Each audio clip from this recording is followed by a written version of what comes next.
योजना को जानता हूँ और काम कैसे कराया जाता है, कौन सा रोड मनरेगा से बनेगा, कौन सा रोड पंद्रहवीं से बनेगा, कौन सा रोड सस्टम योजना से बनेगा। इंशाअल्लाह मुझे 100 दिन का वक्त चाहिए। मैं आप लोगों से वादा करता हूँ 100 दिन के अंदर जितनी भी रोडें टूटी फूटी है मैं इसको बेहतर कर दूंगा इंशाअल्लाह।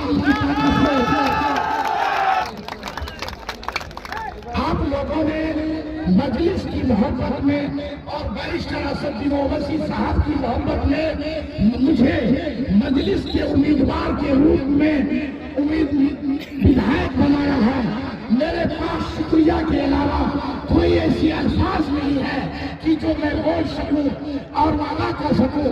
आपका मैं कर्जदार हूं। मैं शुक्रिया अदा करता हूं उन माँ बहनों का जो मेरे लिए रोजा रखे।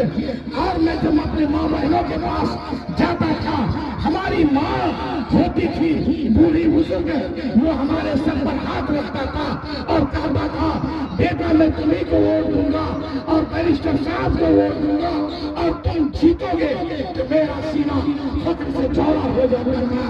मैं जाता था जब अपने बूढ़े बुजुर्ग जो उलमाए कराम होते थे, हुस्साज़े कराम होते थे और वो उनकी आंखें बता देती थी कि बैरिस्टर साहब के लिए कितनी बेपनाह मोहब्बत करते हैं। और वो कहते थे मैं आपके लिए रात दिन तहज्जुद में भी दुआ करता हूँ, आप इंशाअल्लाह जीतिएगा। हम लोग बैरिस्टर साहब की क़यादत को खड़ी करेंगे और मेरे साथ बनाएंगे। मैं उन लोगों से, गरीब लोगों से कहता हूँ जो हमारे बच्चियां चलाते हैं, कुसरी चलाते हैं, घुमटा चलाते हैं, दलिया चलाते हैं, रसगुल्ला चलाते हैं। जब मैं उन भाइयों के पास जाता था तो वो इतनी मोहब्बत से मुझे कहते थे कि हम लोग बैरिस्टर साहब की क़यादत को मजबूत करेंगे। और एक बात बहुत दर्द के साथ कहता था कि बैरिस्टर साहब के अलावा हम लोगों के लिए कोई नहीं बोलता है, चाहे वो पार्लियामेंट में हो या रोड पर हो, कहीं पर भी हो। एक बैरिस्टर साहब ही हम लोग का हमदर्द है और फिक्रमंद है। हम उनकी क़यादत को खड़ी करेंगे, उनकी रहनुमाई को मजबूत करेंगे, उनकी रहनुमाइयों को तक़वीयत देंगे। मैं उन गरीब भाइयों का शुक्रिया अदा करता हूँ। मैं उन भाइयों का भी शुक्रिया अदा करता हूँ जिन्होंने बाहर रियासत से, चाहे वो गुजरात से, हैदराबाद से, तेलंगाना से, दिल्ली से, पंजाब से, मुझे ये महसूस हुआ कि 3 दिन के जो MIM का झंडा लेकर 2 दिन 3 दिन तक और जब आपसे मुलाकात होती थी कहता था मैं 35,000 का टिकट लेके हवाई जहाज से आया हूँ। कुछ लोग मुझे ऐसे मिले सऊदिया से आया, वो बोलता था सिर्फ मैं बैरिस्टर साहब की मोहब्बत में वोट देना आया हूँ, पतंग को छुपाने आया हूँ। वो 30,000 की गहराई से शुक्रिया अदा करता हूँ। कुछ ऐसे भी लोग थे जो बोलते थे मैं इन लोगों के दर से बोल नहीं पाता हूँ, लेकिन रात की तारीखों में दुआ करता हूँ कि बैरिस्टर साहब के ने जो आपको यहाँ उम्मीदवार बनाया है, मैं आप ही को जिताऊंगा इंशाअल्लाह। आपकी जोत होगी। मैं उन तमाम जो कि आवाम-उन-नास का शुक्रिया अदा करता हूँ जिन्होंने मुझ पर भरोसा किया और बैरिस्टर असदुद्दीन ओवैसी साहब की रहनुमाई में पूरे हिंदुस्तान में मजबूत किया और बिहार में अब्दुल इमाम साहब की क़यादत को मजबूत किया। मैं उन सभी लोगों का दिल की गहराई से शुक्रिया अदा करता हूँ। खास करके मैंने इस बार देखा तमाम उलमाए किराम, हुफ़ाज़े किराम, हुस्साज़े किराम और जो लोग तबलीग के लोग थे, तबलीग के अमीर मिलते, जो चिल्ला लगाया था, वो कहता था मैं आपके लिए हर दिन की सभी मसाजिद में दुआ करता हूँ, आप इंशाअल्लाह जीतिएगा।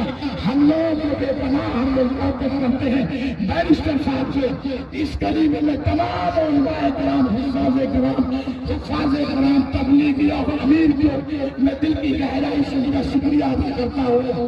आप जो जिम्मेदारी आप लोगों ने मुझे दिया है, एक बात कहीं न कहीं आप लोगों की जो उम्मीदें हमसे वाबिस्ता है कि जोकीहाट को बेहतर जोकीहाट मजलिस का उम्मीदवार मुर्शिद आलम बना सकता है।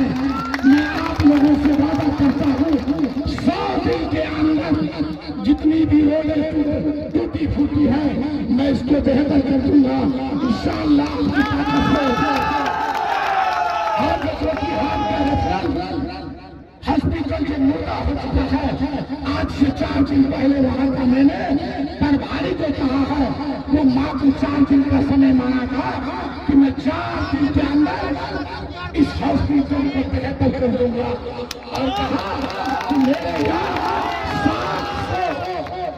700 पर सब होता है। मैं कहा कि वो उन 700 आदमी का सूची मुझे चाहिए और मोबाइल नंबर के साथ चाहिए। मैं उन 700 आदमी से पूछूंगा क्या आपने पैसे लेकर इसका दर्शक कराया या फ्री में कराया। वो सूची तैयार हो रही है, मैं बेहतर जोकीहाट दूंगा। मैंने सीओ साहब को बगैर स्पष्टीकरण का कहा है कि अगर एक कर्मचारी के पास कोई दलाल उसके आसपास घूमेगा तो मैं बख्शने वाला नहीं हूँ। आप देख रहे होंगे परसों वीडियो साहब की गाड़ी आई थी मेरे ऑफिस में कि अब हम कहें कि जो आप इंदिरा आवास और दिगर योजनाओं में आपने लूट मचा रखा है बहुत जल्द सुधर जाइए। मैं आपको 1 सप्ताह का हफ्ता का वक्त देता हूँ। उन्होंने कहा कि मेरी शादी 24 तारीख को हो, इंशाअल्लाह 30 तारीख के बाद आपको बेहतर फरोज मिलेगा और सुसज्जित फरोज मिलेगा। आप लोग नई बात शिक्षा की बात शिक्षा के मामले में भी जो हम लोगों से बेहतर हो सकेगा मैं आपकी आवाज बिहार विधानसभा में और संबंधित मंत्रालय में जाकर जो भी शिकायत है वो करूंगा। आपको अपने सपनों का जोकीहाट दूंगा और बेहतर जोकीहाट दूंगा। आप जो हमें पुलिस के उम्मीदवार से उम्मीदें वापिस रखी है इंशाअल्लाह मैं करके दिखाऊंगा। और मेरे रहनुमा बैरिस्टर असदुद्दीन ओवैसी साहब का आदेश हुआ है कि सप्ताह में प्रत्येक दलों पर एक दिन बैठना है। आपको मैं बता देता हूँ आपके सामने यह 4800 स्क्वायर फीट का एक कार्यालय है। सप्ताह में मैं 2 दिन बैठूंगा यहाँ पर। ऐसे में हर दिन आता हूँ इंशाअल्लाह जो भी परेशानी होगी मेरे पास जो बड़ा मीटिंग होगा और लोग होगा मैं जो भी मुसीबतें होगी मेरा आदमी आपके साथ जाएगा, उस ऑफिस पर जाएगा। अगर मेरी जरूरत पड़ेगी इंशाअल्लाह मैं आपके साथ जाऊंगा और काम करूंगा। ये मेरा वादा है। आज मेरा 25 साल का पंचायती राज का अनुभव है। मैं हर योजना को जानता हूँ और काम कैसे कराया जाता है, कौन सा रोड मनरेगा से बनेगा, कौन सा रोड 15वीं से बनेगा, कौन सा रोड सस्टम योजना से बनेगा। इंशाअल्लाह मुझे 100 दिन का वक्त चाहिए। बदला हुआ जोकीहाट मिलेगा, विकासशील जोकीहाट मिलेगा। मैं इन शब्दों के साथ चूंकि मैंने पहले कहा था कि मंच चूंकि किसी इजलास में चला गया, मंच छोटा है। मेरा अगर दस चले मैं आपको अपने सर में बैठा लूँ, अपनी तलबी में बैठा लूँ। सभी लोग मेरे लिए अजीज है, इज्जतदार है, है। सभी लोग हमारे काबिल है, बुजुर्ग है। सभी लोगों को ताज़ीम करना मेरा फर्ज है। अगर इस मामले में गुस्ताखी हुई है तो मैं आप लोगों से माफी चाहता हूँ। अब आप हमारे बिहार